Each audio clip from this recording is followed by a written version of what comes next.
green. It's the only con. Oh yeah, a little bit, but I don't know. The sun shining behind you with that suit looks good. I think that just matches. Appreciate it, man. So here, everybody, as you can see, I'm in the atmosphere. I'm in space. Oh, he's No, out of this world. right. Now that is one of my goals. You remember the movie Xenon on Disney Channel?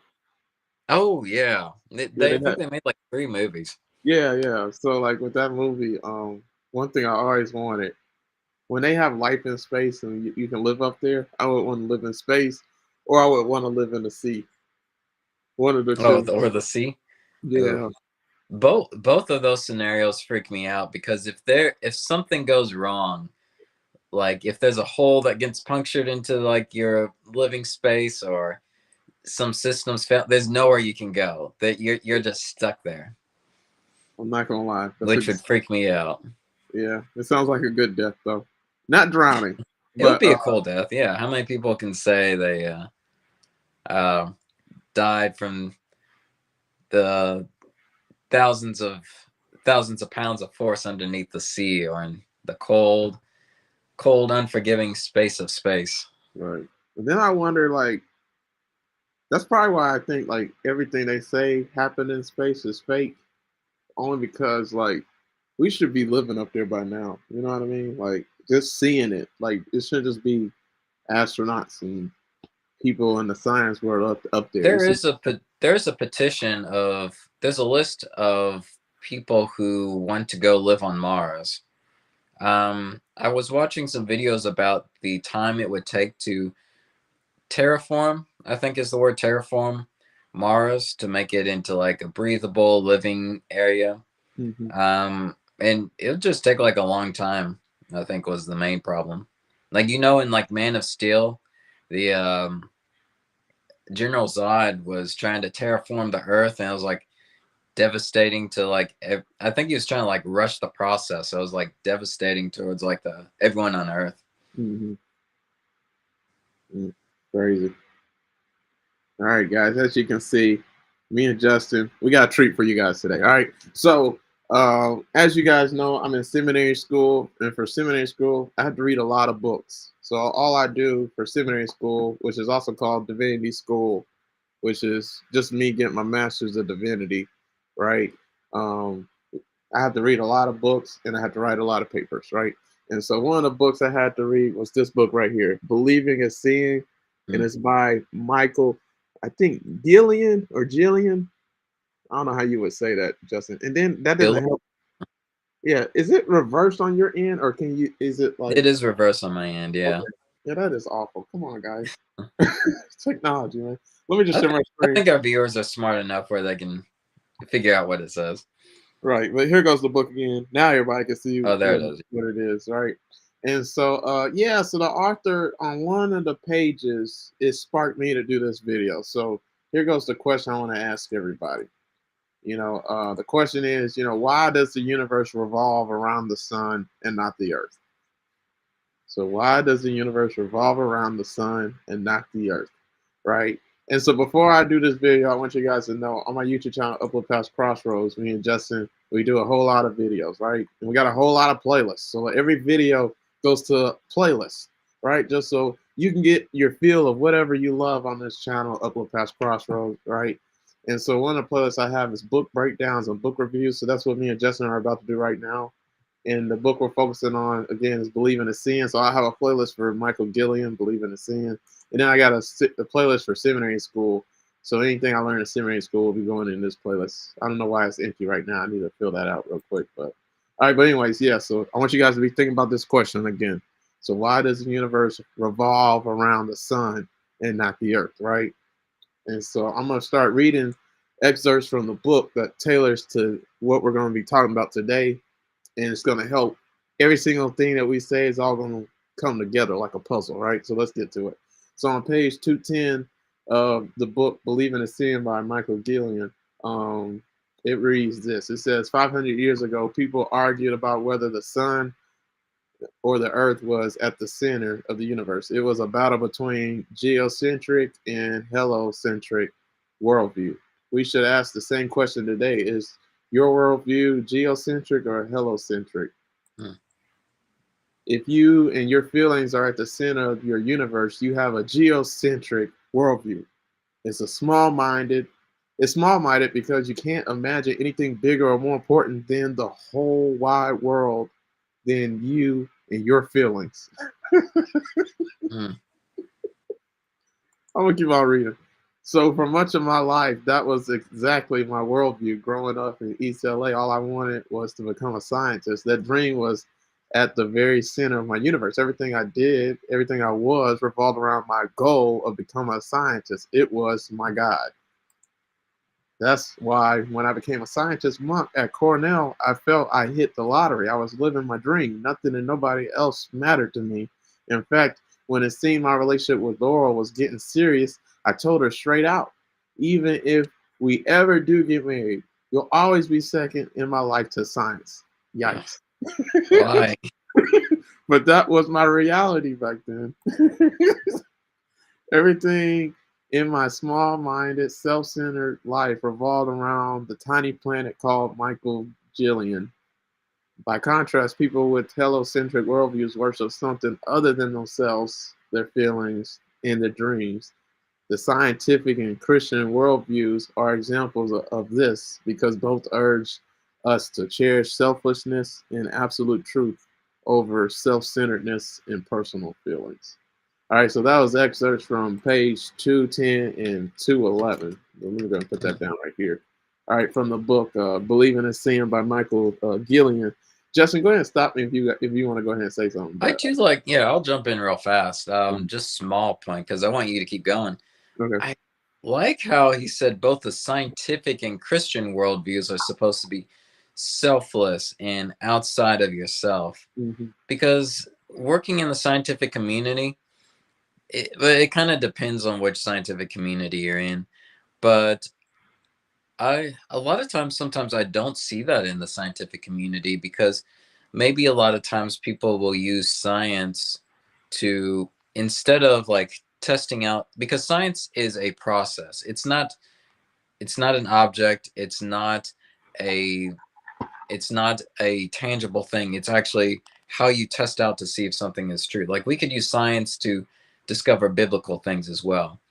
A lot of times I see people abuse science so that they can so they can prove their own point instead of using science to figure out how they can be what is at the actual right thing, if Hmm. that makes sense. And Yeah. I think people from a biblical standpoint do that easily as well. We weaponize Bible verses a lot. Like during the Civil War, like each side used Bible verses to um, say why slavery was right or why slavery was wrong. So you can twist it any way you want. So I do like how he thinks like a pure aesthetic of a science or religious mind should be something that's beyond ourselves. Yeah. Yeah, I was going to say that. I knew you were going to say that. I had a feeling. As soon as I read it, I knew you were going to say something. Because, like, Yeah, powerful stuff. Of course, I would say something. yeah, that's one of the biggest things Michael Gillian talked about in his book. He was saying that, he was saying, with the science community, there's accountability. So you can't just say like something in science, right? Just say you can't just say Yeah, anything, and everybody has faith in it. No, you have to prove it. It has to be proved, right. Yeah. right? And then you have to show through tests, through failures, through everything. Just proof, and then it's validated by the rest of the community. Then it's accepted. So you can't just say something and then you just run with it. And that's one of the things he said Christians do a lot of times. They just say Hmm. something without ever being held accountable, without really testing what they really believe, Mm. you Yeah. know, and that's his whole point. We'll talk about it, in other videos, guys, but like he was talking about with your worldview, right? So I don't know if you guys picked up on that just from this excerpt, but he was talking about how like, you got two different worldviews. You got a heliocentric worldview, and then you got a geocentric worldview. Let me see if I can Mm. pull it up. Yeah, heliocentric and geocentric. So he asked, which worldview do you have? And so with the geocentric worldview, that's talking about having a selfish worldview. So let me really break that down. So geocentric means that it's your world, it's only your reality, it's everything revolves around you, it's selfishness. and self-centeredness, right? So it's only your dreams, only your hopes. So this is all Geocentric's worldview, right? And so the question was at the very beginning of the video. I'm gonna go back to Geocentric, Nick. I'm gonna throw some more stuff out. But the very question that we asked at the very beginning of the video was, why does the universe revolve around the sun and not the earth? And this is what the author talked about in his book, right? He said, I'm gonna read the excerpt again. This is why I wanted to break this down. And this is why I have the background the way that I have it, right? This is why I'm in space right now talking to you, right? So it says 500 years ago, people argued about whether the earth or the sun was at the center of the universe. I'm gonna stop there. You know, people are arguing right now. Is my life more important than their life? Like in your heads, this is what you're saying, right? So I'm gonna go back to what I was saying. What does geocentric mean? Geocentric means, and geocentric worldview means that it's only your dreams that matter, only your hopes, only your desires matter. So it's small mindedness. Does this sound like you? Right? Only your personal feelings, only your emotions matter. Worshiping only yourself and what you want. That's what you're doing when you live selfishly like that, right? So your truth is the only one that matters. Your ideal reality and truth is the truth, right? That's it. That's geocentric worldview. And so it's crazy that God speaks through creation. That's one of the biggest playlists that me and Justin do on my YouTube channel, Uplift past Crossroads, right here, right? So God speaks through creation. This playlist is amazing. We literally, a lot of times me and Justin just talk about animals, we talk about plants, we talk about things in the universe, how it works and how it's orchestrated and how God is talking to us through it, through everything going on, pointing and glorifying himself and showing how we need him, how great he is, or just for showing his glory in some kind of way that literally is a new revelation about him that we didn't even know, right? And it helps our relationship with him, right? So this is how God speaks through creation. He's talking through creation just with how the sun, everything in the universe, everything revolves around the sun, not only the earth, right? And so it didn't say that the earth, you know, the sun revolves around the earth. No, the earth revolves around the sun. So that's saying a lot to like us, right? Some people's earth, like everything got to revolve around earth, like them, their life, their reality, what they think, their dreams, their hopes. Like everything got to revolve around me, right? Is that you? Because that's not the way the world works. Everything revolves around the sun. Life is bigger than just you. It's bigger than just your reality. It's bigger than just your truth. It's bigger than just your dreams. It's bigger than just, you know, what you want, right? And your needs. And that says a lot. That like if the world just picked up on what God was saying with creation, like and what how it's working, it would be crazy, right? I think everybody would love each other and be more sympathetic. That's the real way of saying it. We were real more. They'd be more sympathetic and empathetic towards other people and what they're struggling with, right? Because I remember just let's go back to 2020, right? I lost 110,000 followers for saying anything about social justice stuff, right? And in saying that, I had one person comment and tell me, you know, I'm trying to say it exactly like they said it. Let me think about it. Just I'll let you talk. I know you got something. Let me think about what they said. I want to say it. Yeah, if you let's see, I'll wait. I'll wait to say some stuff. I'll try to piggyback on you.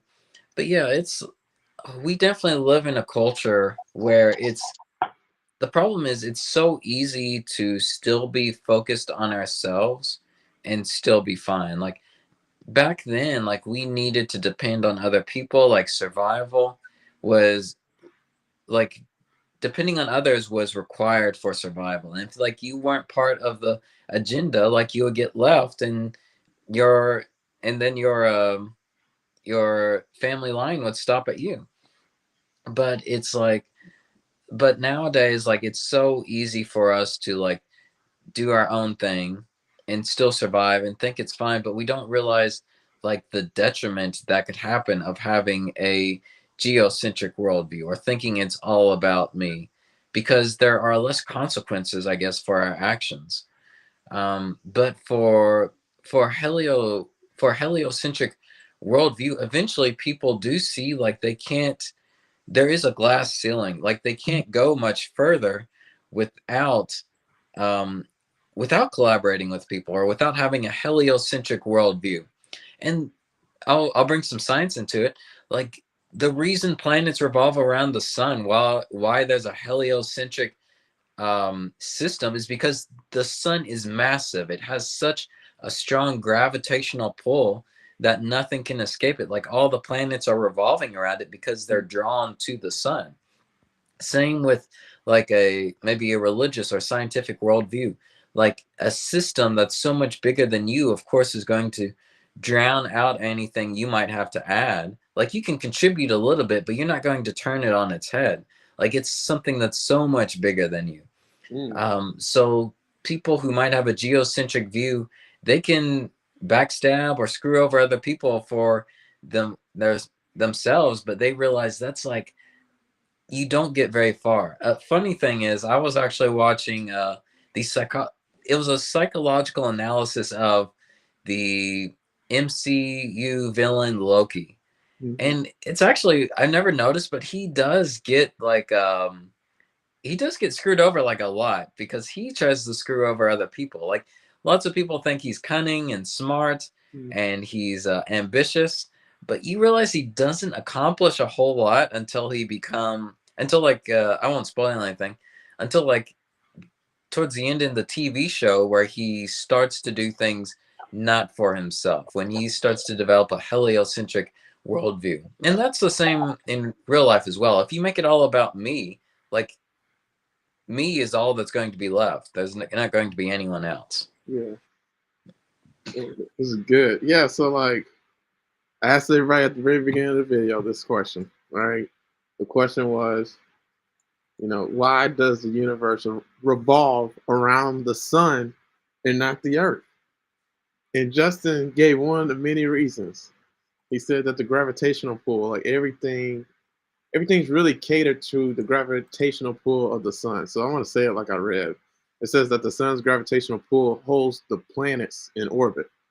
So without the sun's gravitational pull, everything in every planet in Mm, the universe would just be moving endlessly yeah. and have no order. Like it would just be chaotic. It would just be moving. So obviously they would probably hit one another, or they would just, move so frequently, so often, so endlessly that it just doesn't do anything. I don't know. But Mm, like it's just mm, no set course, right? No order. Just continue to move forward with no, no set course, right? That's the best way to put it. So that is awful. Like, you know what I'm saying? Like, yeah. So yeah, that's just one of the benefits of having the sun. Like it basically keeps everything in order.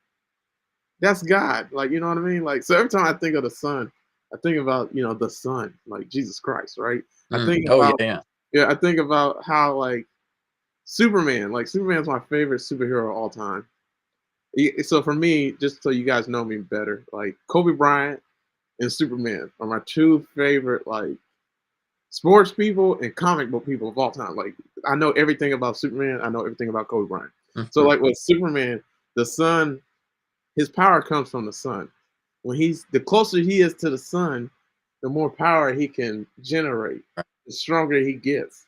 Like he's at full capacity. Like the Mm, sun's kind of like his battery charger. Like it's more than a battery charger. It's like the outlet, like that charges him up to give him more power, make him stronger. Like it fuels him, right? So even when he's weak, even when he's dead, like if the sun hits him, that's all he needs to like generate mm, more power, more energy, more everything. Like right. same thing for like all of Earth. Like let's just talk about it because Justin already went there. So without the sun's heat and light, so solar energy, life on Earth would not exist. Right? There Mm. wouldn't be any plants, animals, and people. There would be no other form of life then. Right? It would be a frozen rock just drifting in space. Right. And so that's another thing too. So without heat from the sun, Earth would freeze, right? So there would be no winds, ocean currents, or clouds to transport water, right? We can't live without water, right? We also can't live without plants because animals and humans need plants for food, and the oxygen that plants produce, Mm. right? So H2O and oxygen, all that stuff, right? Yeah. So yeah, the sun does a lot of things, right? It just doesn't just do one thing, and that's the whole point. All of life, every planet, everything in the universe revolves around the sun. So the sun's doing so many things. Sun has a lot of responsibilities. Mm. Photosynthesis. If you do research on photosynthesis, the way it works from plants in the sun and how it connects back to us, right? So like it's doing so many things, like the sun, like that, and it's accomplishing so many responsibilities for not just human beings, but for other animals and other plants and other life in the whole universe. Who even knows, right? So the sun does so much stuff that it's like way bigger than what we can imagine or think, right? Like even right now, we didn't say everything that the sun does. It does a lot, and that's the whole point that the author is trying to say. So I'm gonna go back to some excerpts from the book because like this is like the Bible right now, right? So the book again is "Believing in Sin." It's by Mm. Michael Gillian or Gillian. I don't know how to say his name, but yeah. So let me go back to the page 210. He said 500 years ago, people argued about whether the Earth or Sun was at the center of the universe. This was an argument. This was an argument, guys. Like this is an argument today, even in some of our hearts, some of our lives. Like, does life revolve around me, or does life revolve around everybody? Right? Or the sun revolve around everybody. You guys get what I'm saying? So it was a battle between geocentric and heliocentric worldview. We should ask the same question today: is your worldview geocentric or heliocentric? Okay, I'm gonna stop there. So, what kind of worldview do you have? Do you have a self-centered, all about me type of Mm. mindset? Let me really break that down. I tried to say it earlier and give an example. So in 2020, George Floyd happened, Black Lives Matter, a failed civil rights movement. All right, but anyways, um, yeah, so that happened, right? So I had some people from my high school, it was T.J. Stevens and Kenny Cutler. I think that was their names. I think that's his name. I can't remember. It was so long. Went to high school and middle school with these guys, and like everybody knows from my childhood, I'm very confident in saying this because everybody knows me. Like nobody can ever say I was a bad guy. Nobody can ever say like I wasn't likable. I'm like I was Troy Bolton of my high school. So if you guys ever seen High School Musical, that's how I was. Like literally, I played basketball, but I wanted to sing. Like I didn't want to sing. My wife thinks American schools were like High School Musical before she actually came over here, Yeah, well, so she basically, believed that. right. Yeah, so like that was my life, guys. That's the best way to describe it, right? So yeah, man. Like, and I had them to tell me about my life, like everything I went through, everything I ever experienced. This is what life is like for me for a black person, and they're white. And they ain't talked to me since high school. Like, or like we ain't even talked that much. You know what I mean? I drunk a few times with TJ Stevens in high school. That's it. Like probably twice. Like drunk beer, at 17. So but like, yeah, like I did that with him, King Cutler. I played football and basketball with him. But those two had the audacity, the gall to tell me what life was like for me. Like, no, you don't know. Like that was a geocentric worldview. Like, you know what I mean? Like they think all realities revolve around their reality. Mm. Everybody's life is just like their life. And I'm not gonna say every white person think that, but there's a lot of white people. And I would even say black people. They do that with white people. I China just did it just now. Black people assume Mm. every white person's like this. White people Yeah, that, assume. that would be generalizing, which is something Right, we not to do in a video. right. So, but you guys get what I'm saying? Like, life's bigger than just what you think and how you think it should work and everything like that. So, your thoughts, your worldview, your political views, what you want, your needs, your logic, your mindset, life's bigger than that, right? So, not everybody needs to have the same logic, political views, or mindset that you have, right? Life's bigger than just you for a reason. And this is Mm. what this Arthur is saying, man. Let me go back. Is your that's the two questions, is your worldview geocentric or heliocentric? And let me talk about heliocentric. What does that look like? Right? So with a heliocentric worldview, that means that you have selflessness. You're worshiping something that's bigger than yourself. It's bigger than your feelings. And it's bigger than your own dreams and what you hope for. So a heliocentric worldview is imagining anything bigger and more important in the whole wide world than you and your feelings. So essentially, a heliocentric worldview is absolute truth over self-centered and personal feelings. So do you have a heliocentric worldview? And I would venture to say very few people have a heliocentric worldview. And Mm. I would even say, again, everybody, nobody's Jesus. Nobody's perfect. We all got stuff we got worked on. So I Mm. would guarantee some of us have a geocentric worldview, so a selfish mindset when it comes to certain views. So I would even say political views, right? Or when it comes to certain types of logic, like when it comes to, does science and Christianity go together? Or does God have anything to do with sex? You know what I mean? Because I made a statement last time during seminary school class last semester. My teacher, we had to read a book on an author was comparing having the Holy Spirit to, I'm just gonna say it, to an orgasm, right? And Oh like she yeah. was comparing it to sex. And to some people that's a stumbling block. And I get it. I get it. So, some you Yeah. have to keep sex in the bed, right? But that's a Christian thing to do. But where we're heading towards is no, we need to talk about it. But that's a stumbling block. You can't have it both ways, right? But you guys get what I'm Mm. saying. Like you can't be afraid to go there, but you just got to go there at the right time. You know what I'm Mm. saying? Like that's Yeah. real balance. So, but that's a heliocentric worldview. Like at least being able to go there, not being small-minded, not being narrow-minded, right, or bigoted. Mm. And so, yeah, there's just so much to say with that. Just I'm gonna let you go, and then we're gonna talk about the books. I'm gonna. Yeah. I think it's I do want to like talk about the history of the geocentric theory as well, because I feel like that ties in.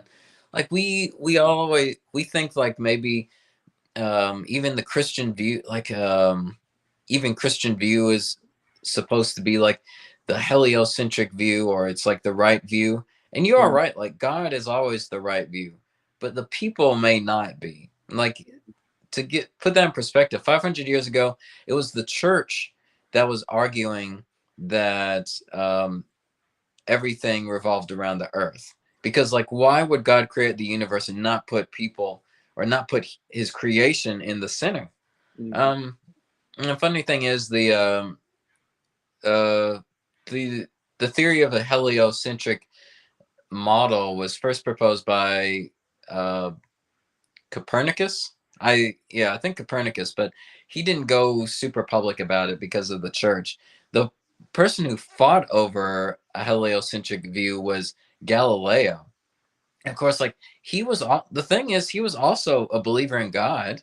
He was also he studied like astronomy, I almost said astrology. He studied astronomy and science because he marveled at the creation God had created, but he also saw that the science and the math supported a heliocentric theory. So like he was put under house arrest. He was like punished for his views, saying it was against God. mhm. And it's like again, it's like even if people are proclaiming like they're for God or for science, like you got to be really careful about to make sure that they're not just making it about themselves as well. Like the church felt threatened back during that time. I know some scientists who feel threatened if I bring up any religious discussions or something like that. Like they'll bring up Darwin right away, and I never even started a conversation on evolution or anything. I Yeah. remember I literally just said, "Yeah, I think historical documents support the existence of a historical Jesus," which they do, and for Mhm, some reason that must have meant I wanted to talk about evolution and Darwin and how that trumps God or whatever. I don't even know. But it's that just shows like people will like try to make it about themselves. So you do like it's not just enough to say like you believe in God, because like the Bible even says demons believe there is a God or believe that there is Jesus. But they're afraid of him. They're not actually following them. So we can easily say that, yeah, we believe in God and we believe in Jesus. Man, I'm seeing so many it's almost campaign season. Oh gosh, it's 2024 already. Right. I've already seen campaigns, like terrible campaigns, like Trump. Like he's running again, of course, and his campaign is like, um, we need to bring God back into the system, which I would love to see that. But like, is he the best person to do that? Like, I remember one person asking, man, Trump is the most geocentric person, like politician that I can name off the top of my Uh-huh. head. I remember one time someone was asking, oh, so what's your favorite Bible verse? And he's just like, oh, well, the Bible, it's just like a great book. It's the best book ever written. And he never gave a straight answer. So it makes me Yeah. question if he's read it or not. But Uh-huh. that's just an example of how people can make it about them. Um, and I don't know. I'm not going to go too far down the rabbit hole, but there's so many examples of people using a good cause or using God or science for their own agenda. I think I've said it before. Like, um, I'll say it since Sean mentioned it. Black Lives Matter. Like, uh, there was just too many. There were too many killings of black people.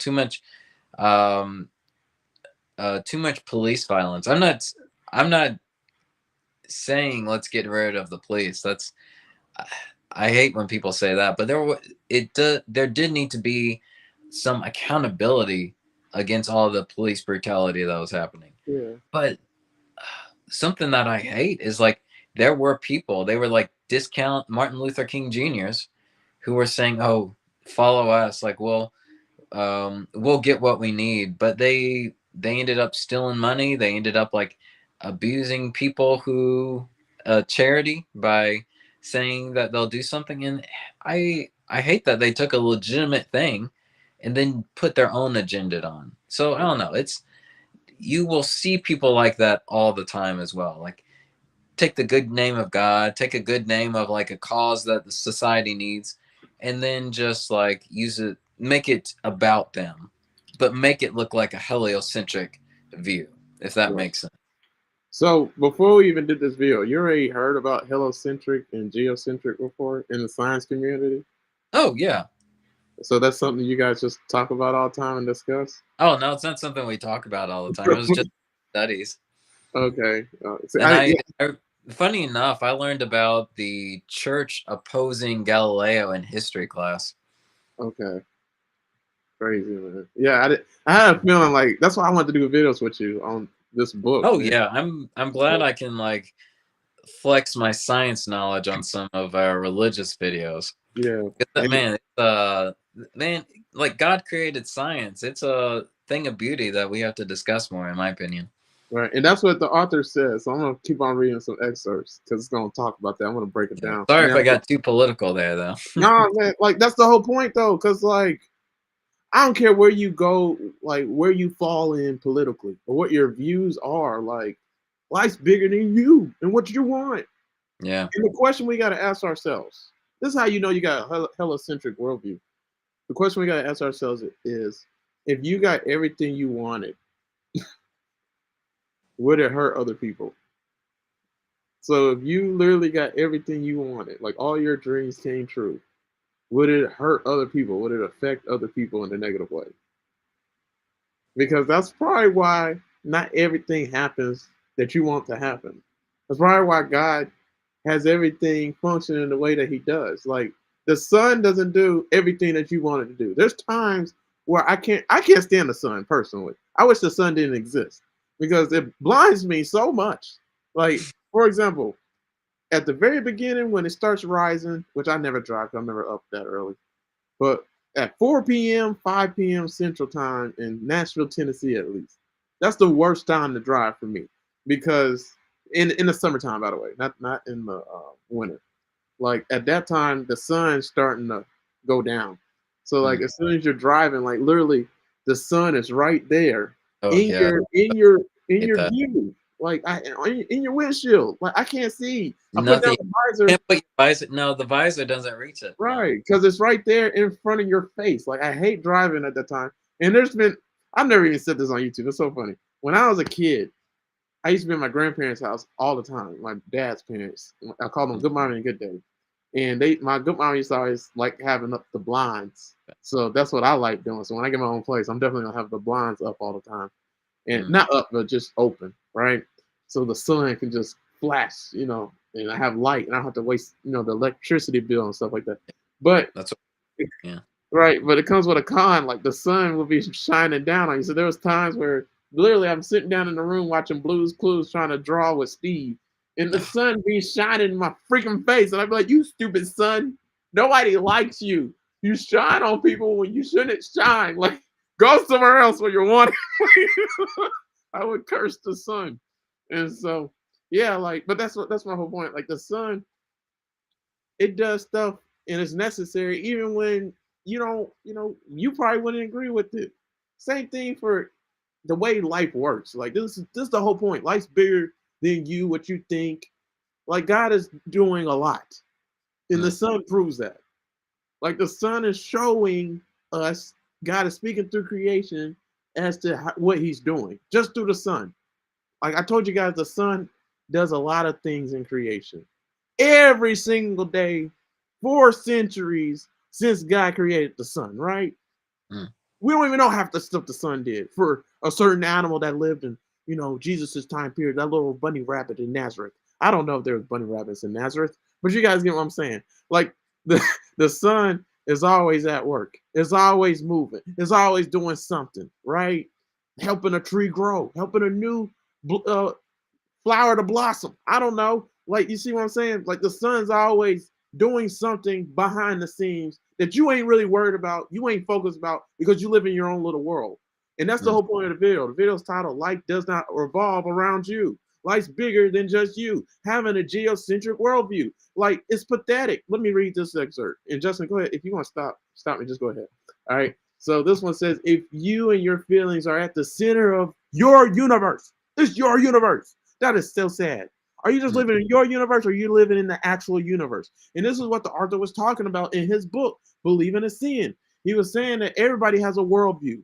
You either have an ideal worldview or you have an actual worldview. Ideal worldview is literally you in a geocentric worldview. Like life works like this.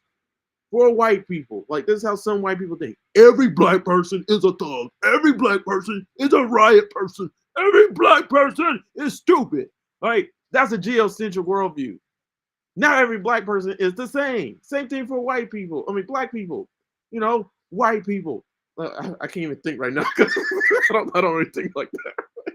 But you see what I'm saying? Like, black people thinking every white man's out to get them. Like, every white man is bad. Every white man is a colonist and is, trying to get after us. You know what I mean? Like, you know what I mean? You can't live so narrow-minded. It messes up your blessings. Justin just said that. Justin, I want you to elaborate on that some more. Like, you talk about Loki, how he had like his worldview changed and then everything changed around him. That's what the author said in this book. We're gonna talk about it. But in this book, Believing in Sin by Michael Guillen, and he's like a famous news anchor scientist dude. Like, he's famous. I don't know him. You probably know him, right? But he was saying that, with a geocentric worldview, it's the dream. That's what he said later on in the book. We're going to talk about it for sure. He said it's just a dream. A heliocentric worldview is your destiny. You can't get to your destiny unless you're willing to forsake your dreams, like what you want and what you think, like your limited mindset. He said in his book, I'm going to read it, but he said, and I already read it, he said that, I want to be a scientist. Science was my God.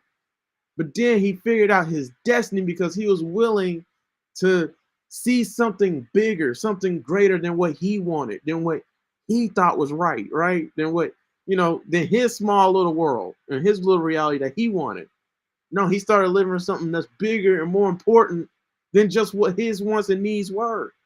This is how you can do great things in the world. This is how, actual change that can benefit everybody happens, is if you can see the bigger picture, right? That God's trying to do on the earth and what the sun is actually doing. Let's go back to that. God speaking through creation, right? Because what does the Bible say? The Bible said, that my ways are not your ways. My thoughts are not your thoughts. The way I do things ain't the way you do them. That's what God said in like Isaiah. So same thing goes for in this situation, right? Like the sun, does it do what you want it to do? No. Does it do what you tell it to do? No. Because if that happened, it would hurt other people, right? And we talked about what will life look like without the sun, right?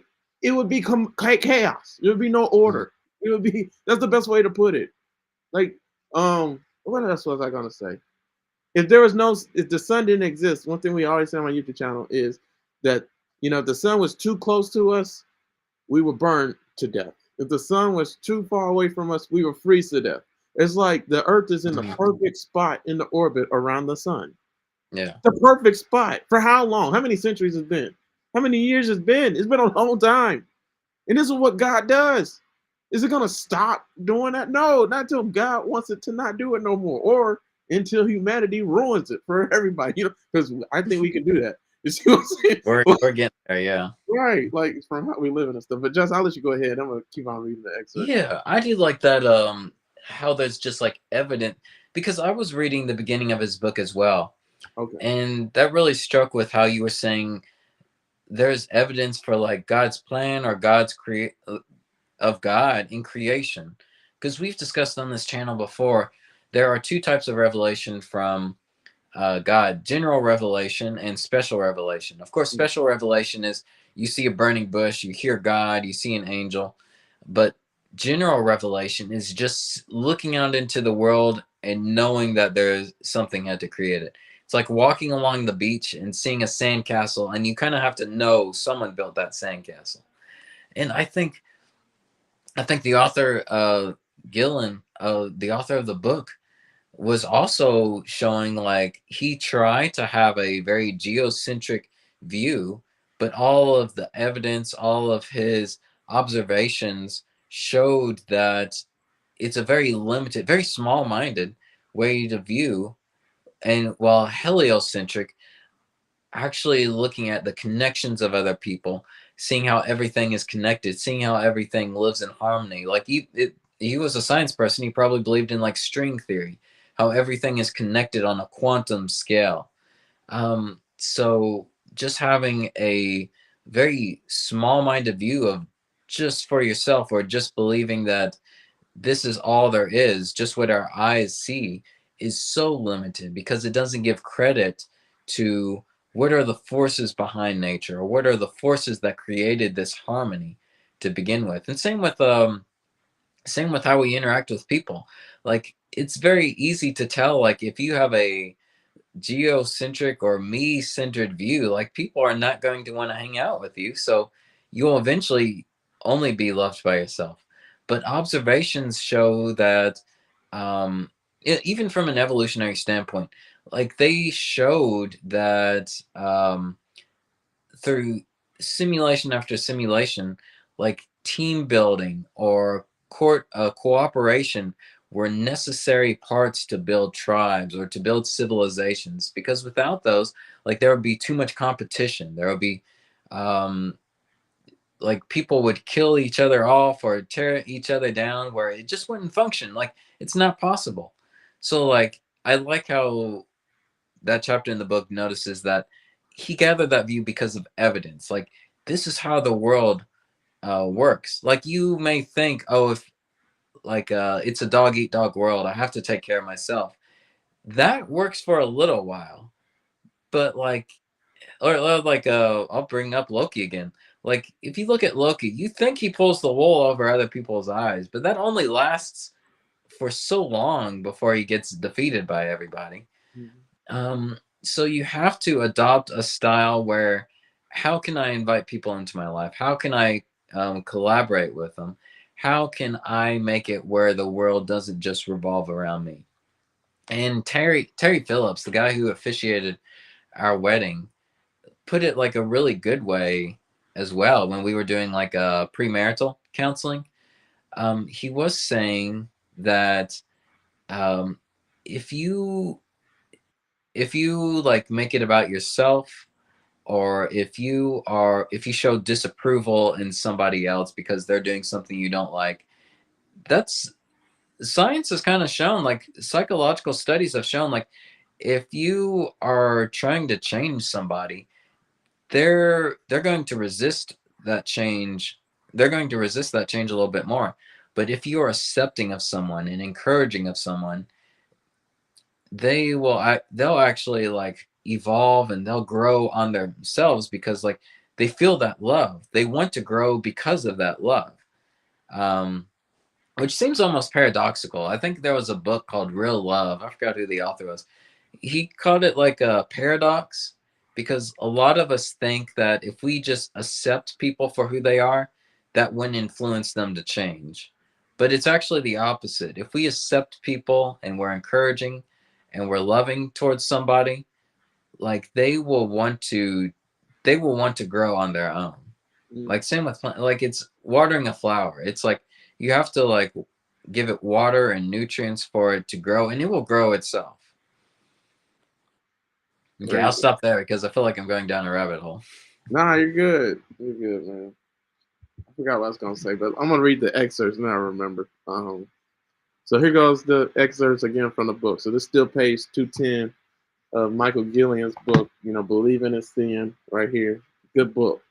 All right. So he said, if you and your feelings are at the center of your universe, you are a geocentric. You have a geocentric worldview. It's small-minded because you can't imagine anything bigger or more important than the whole wide world than you and your feelings. So there's so much more things that are bigger and better and more important than the whole wide world than just your feelings and your emotions. So do you operate like that? That's the question. Like, this is going back to the question at the very beginning of the video. Is your worldview geocentric or heliocentric? And this is how you know if it is. Like, you know, what your goals and your ambitions and your purpose, whatever you want to call it, your destiny, right? Like, do you even know what your destiny is? Do you even know what your purpose is? But either way it goes, like what you want to do in this world, what do you want to do for work, anything like that, right? Like, what are your goals this year or in 10 years or something like that? Where do you see yourself in the next 5 years? I don't care. Like anything like that, right? Is it for everybody else? Is it for the betterment of everybody else, or is it just for yourself? Are you testing a button? Because like, Oh, oh! Every time I lift up my hand, it gives me a thumbs up. That's pretty cool. well, don't do that for me. Oh, Why you? Why does it work for you but not me? I don't know. It's not working now. Maybe because I'm doing it. Thing was, I wasn't even giving a thumbs up. I just lifted up my hand. I'm sorry. Keep going. You made me think about what if you stick out your middle finger? What will it do? Sure, they don't have a middle finger emoji in this. I don't know, man. We live in a weird time period now. But anyways, guys, yeah, you get it, man. Like, I don't even want to repeat myself, but so many people got a small-minded mindset. Justin, I'll let you talk if you want, but I'm gonna keep on reading these excerpts so we can finish up the video. Yeah, if you want to keep going, I'll add on to it. All right, yeah, and it's crazy. It's crazy that you even remember the beginning of the book, man. Like he read that when we were in San Juan, Puerto Rico, Christmas Eve. You know, December 19th to the 24th. So it's almost been a month, you know, since then, and you still remember reading the book, man. Oh yeah, like I can retain more stuff if I read it. Yeah, I guess crazy. I'm just a visual learner. Uh-huh. Yeah, so again on page 210, it reads this, continuing. It says, for much of my life, that was exactly my worldview. You know, it was small-minded, geocentric, you know, only what my feelings and my emotions, what I want. That's what he's saying. So growing up in East LA, all I wanted was to become a scientist. That's all he wanted. That dream was at the very center of my universe. So being a scientist, again, everything I did, everything I was revolved around my goal of becoming a scientist. It was my God. Wow. You know, one thing, Justin, I've been realizing, I gotta talk some more, but sometimes you don't even need to talk to people because you know what God puts on your heart is for you. You know what your purpose, your calling is for you. It's not for anybody else. So like people will talk you out of the vision that God gave you or what He's calling you to do. So for me, I really feel like I probably shouldn't do board examiners anymore or try to get my ordination through the AME church, only because like I feel like I'm making it my God, like my ministry and stuff. No, trying to be a preacher and everything like that. Because at the end of the day, family comes first. You know what I mean? Like Mm, I have to worry about getting a house. I have to worry about taking care of Maya. Like I'm about to make her my wife. Like yeah. she comes first. And then when we have kids, they come first. You know what I mean? Like they nothing else tops that. Mm, Not even my ministries. And mm. my ministries mean a lot to me. I know you know how much my social media Oh, page means yeah. to me. Oh, yeah, you put so much effort into it. And that's another thing too. My social media page I already got a ministry. Like that's it. What's the AME church got to do with that? You know what I mean? Like what? How can? I mean, I know Mm, how I can help them, but are they gonna let me? Like, because that right now it's not like that. You know what I mean? So it's just like, what's the point? But you get what I'm saying, man. Like for everybody, we can't. And he was saying it like with relationships, like what Terry told him. But for everybody, you can't live in a way that just like forgets everybody else. Like I'm gonna get mine. I'm gonna get what I want, because that comes with a price. It comes at a detriment, a huge one. And I could use Steve Jobs as an example. Like Steve Jobs, his kids don't really know him too well. Like they know him, but mm, like, and I don't want to speak for them because I don't know their dad yeah. like they know their dad. But I just know from his book, he said like he could have been a better dad because basically he wasn't there when he should have been there. Like he was focusing more on work, and that's why he is as great as he is because he had to forsake his raising his kids, forsake Yeah. pouring into them, giving them the time that they need. But he wasn't a family guy like that. I mean, he's Steve Jobs. Steve Jobs, we know the turtleneck. Apple. Like everybody got an iPhone. Team iPhone, by the way. But like, it comes at a price. Is it worth it? And I would even say Kobe. Kobe's a good example too, because he had to figure out a balance. Because even with his teammates, like when he first got to the league, Kobe Bryant wanted nothing to do with nobody. Like his teammates wanted to hang out with him and stuff, but they already knew he's only basketball only. Then he went back to family. That's it. Like he didn't do nothing else. Then later on in his career, when he started, I think it was after the Dream Team. I mean the Redeem Team. So when he played with Dwight Howard, LeBron James, Carmelo Anthony, Dwayne Wade, Tayshaun Prince. So when he played on that team, the Redeem Team was called the Redeem Team in 2008, I think, in the Olympics for basketball, because in 2004 and 2000 we didn't do too good, in the basketball Olympics. America, Team USA, yeah. So the Redeem Team was called the Redeem Team because everybody was playing LeBron, Dwayne Wade, Kobe Bryant, Carmelo Anthony. Those names alone, that's a Redeem Team. That means America's coming for y'all butts. Like, and it was Kobe. Kobe was going off. Like he was scoring 60, 50. He was going in 40. He like in that time period, 2007, 2006, 2008, Kobe would not score less than 35, 40. I had never watched a game where he scored less than 40.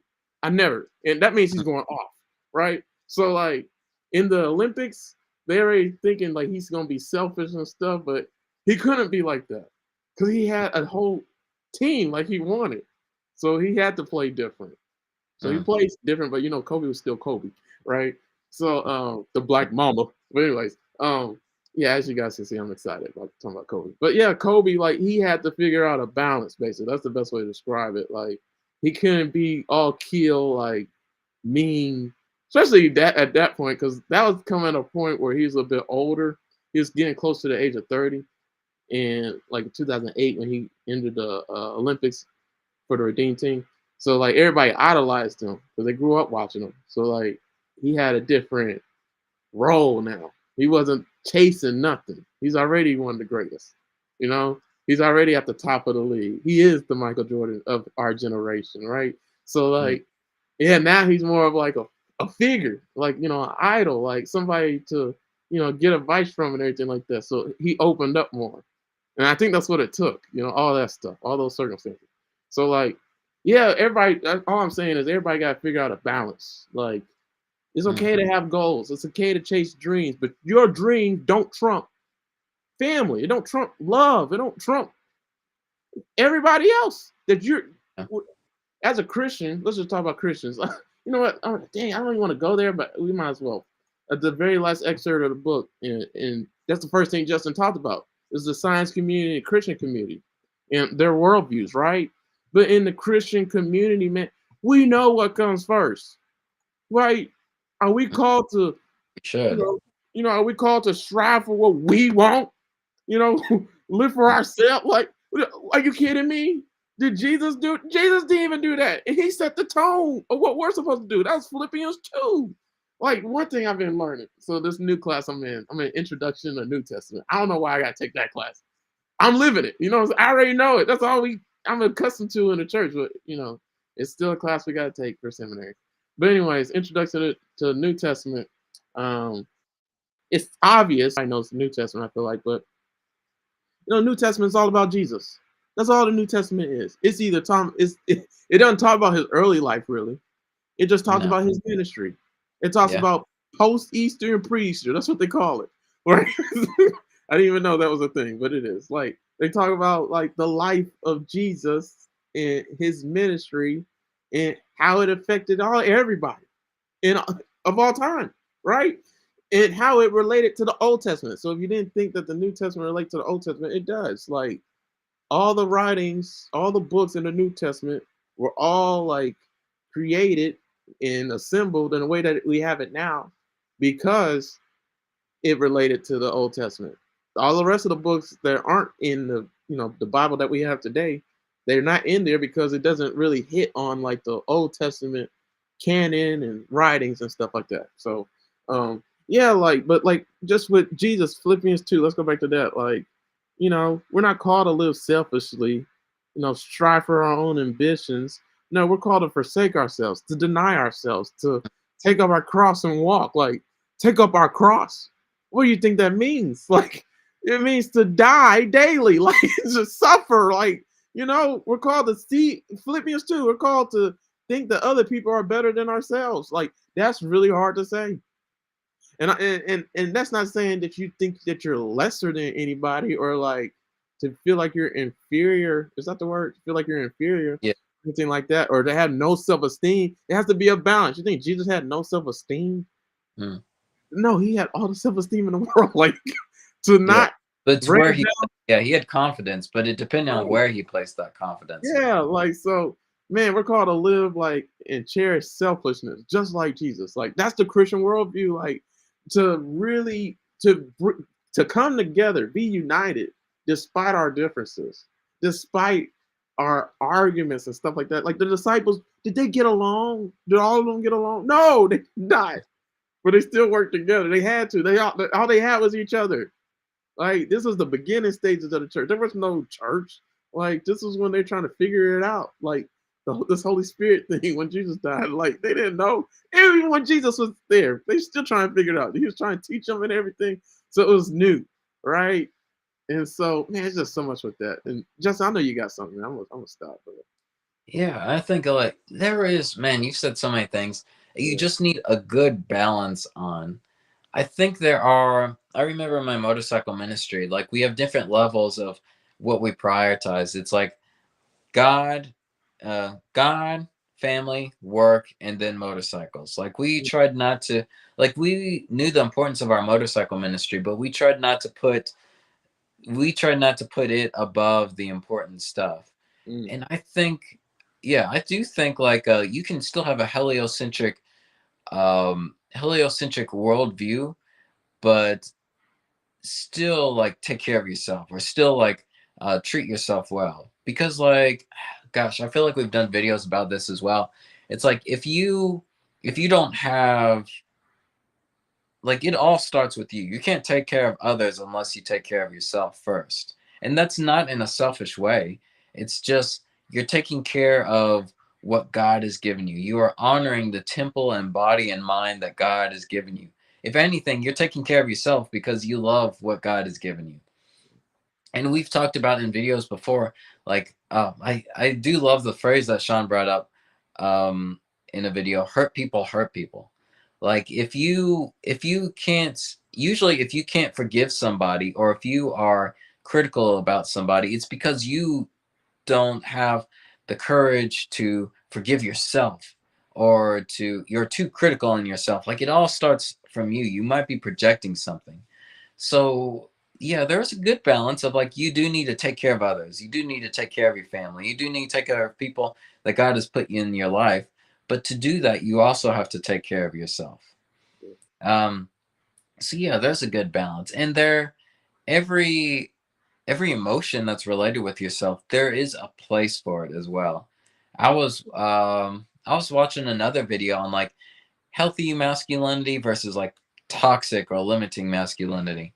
And of course, there are healthy traits like you want to be strong, you want to be protective, but those can turn negative into like if you do it too far or in a negative way, it can be like controlling or um, don't like you're not coachable, you don't take advice. So there's always an opposite side of the coin. And I think it is important for us to be aware that we can be confident without arrogant, as long as we know. Like the difference is, like, where do you put that confidence? As Sean was saying, like Jesus had self-esteem because he had confidence in God. I was watching a competition, and one guy was just saying he can walk down, he can walk down with no fear because like he has confidence in God. He's given that responsibility of the outcome to God. That doesn't mean he doesn't work for it, but it just means he's not fretting over it. So he has that confidence, but he's not arrogant. Arrogant is when your confidence is just in yourself. So yeah, there's a positive and negative. Like every emotion, every like inside out, like sadness, like you don't want to be crying when every little bad thing happens, but by showing sadness in situations, you do invite opportunity for like empathy or connection. So there are positive and negatives to everything. Just because you are confident about something, though, does not necessarily mean that you're forsaking a heliocentric worldview. Mm. It just means you are taking care of yourself so that you can take care of other people. Yeah, man, this is deep, man. Let me finish Oh the yeah. video, man. Oh, we just hit the hour marker too. Right, so that's what I'm gonna just finish out. So for this part, yeah, here go another question. What dream is at the center of your universe, right? What dream is at the center of your universe? Does it revolve around and does it bless and benefit everybody, or does it just benefit you, right? Because if it does just benefit you, that's a problem. Like, God, your life is so much bigger than just, you know, you, right? Life doesn't revolve around you. This is why I asked everybody at the very beginning of the video, why does the sun revolve around the earth and the earth doesn't revolve around the sun, right? And this is why God's speaking through creation. So that's why when I became a scientific monk at Cornell, I felt I hit the lottery. I was living my dream. Nothing and nobody else mattered to me. That is very important. Let me highlight that. Nothing and nobody else mattered to me. In fact, when it seemed my relationship with Laura was getting serious, I told her straight out, even if we ever get married, you'll always be second in my life to science. Oh, Yikes. But gosh. that was my reality back then. Is that your reality? How did she still marry him? Man, I hope he changed before they got married. Oh, Because he I did. he would have married him. So if you kept on reading the introduction, you would have seen it. Oh, I missed it, yeah. He said that when he met Laurel in college, like when he was getting his doctoral, everybody already knew he was the scientific dude. Like you wanted anything about science, want to know anything, you go to him. He was the science guru. Like everybody knew he was on a whole nother level. He went to like Cornell and Harvard or something like that. So he's super smart.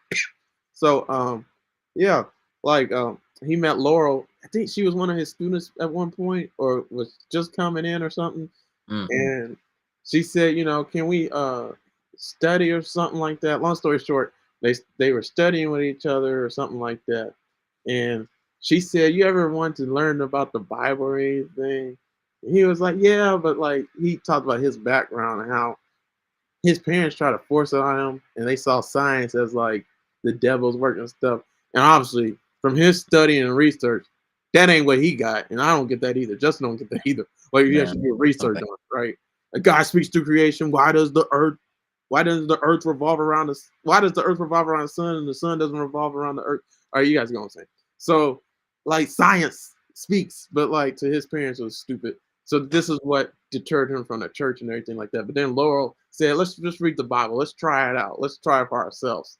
And that's what led him to seeing that science and God go together. Or like you can't just have a geocentric worldview, just like looking at your reality. I mean, the book is titled Believing is Seeing for a Reason. Like, dude, it's titled that because like life's bigger than just what you see. It's bigger than just what you're accustomed to. It's bigger than just, your own reality.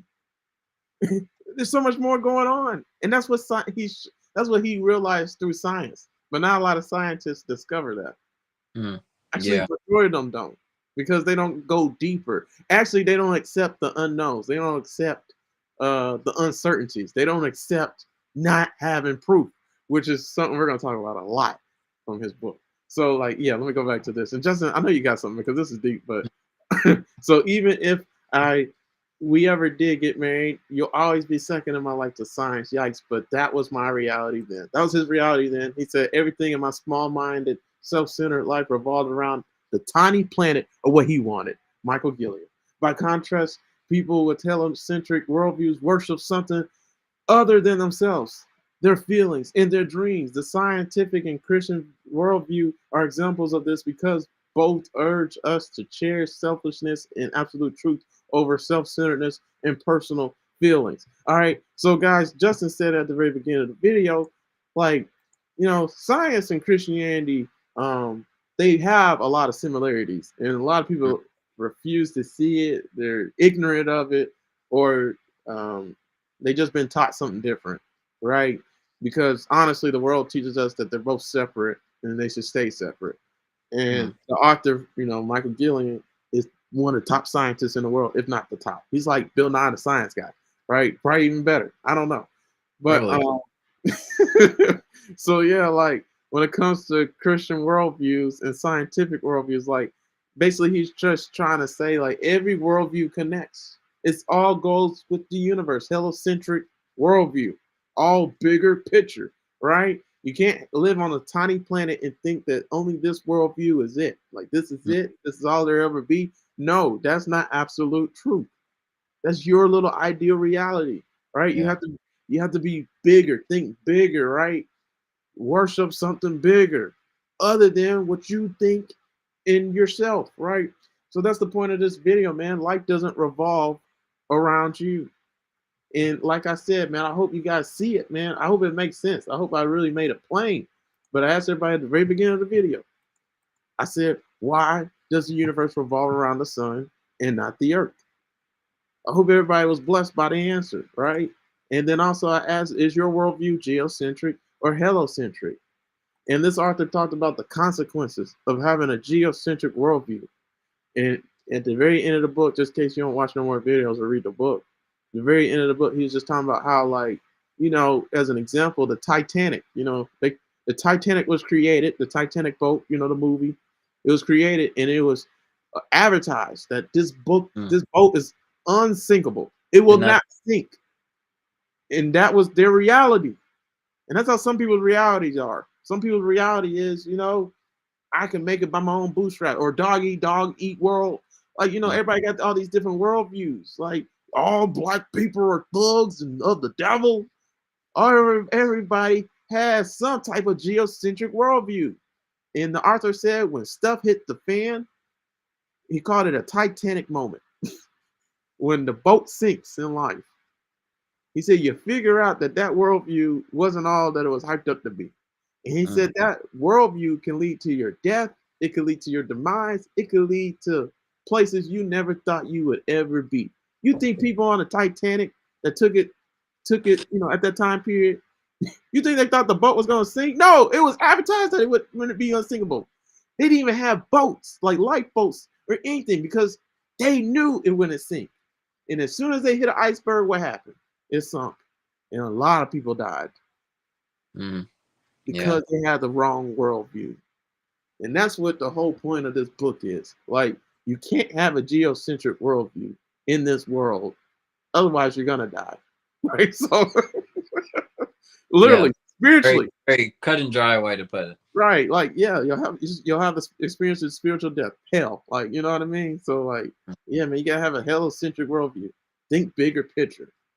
Have your thoughts align with God's thoughts and what he's actually doing. Just like with the sun. Like, the sun's doing a lot. I don't know all it's doing. You think scientists know everything the sun's doing?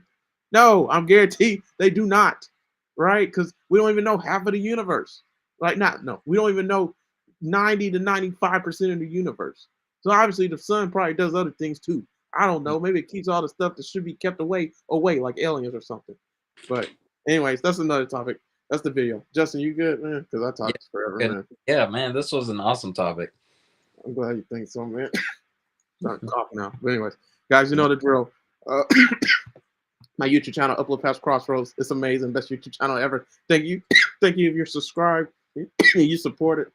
Also, playlist on here. God Speaks to Creation. If you enjoyed this video, check out this playlist. It is amazing. Me and Justin have done a lot of videos of just showing how what is God saying through a certain thing in creation. Also, here goes my other social media platforms. Got the best social media platforms ever. Facebook and LinkedIn, Sean Christopher Jenkins. So if you befriend me on Facebook and if you befriend Justin on Facebook, Justin Lee Howell, and you send us a DM, and you ask us any question that you want, we'll do a video on the questions that you ask. Also, here goes Justin's YouTube channel, Chaplain's Logs. Make sure to subscribe to it. Click the bell as soon as after you subscribe, this bell right here, so you're notified anytime he uploads another video. And then do the same thing on my channel as well. Make sure to like, comment, and share every single one of our videos. If you do that, you help our channel grow tremendously.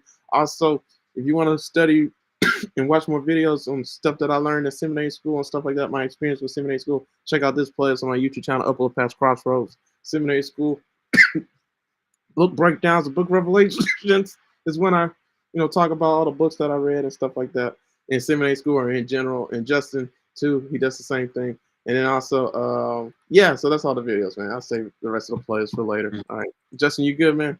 Yeah, I'm good. All right, yeah. So that's the video, guys. Life's bigger than just you, and life doesn't just revolve around you. Revolve around you, yeah. All right, so you guys have a good one. We'll talk to you later. Peace out. Stay blessed. And if you like the background, let me know. Oh, I do. Well with your suit. Right.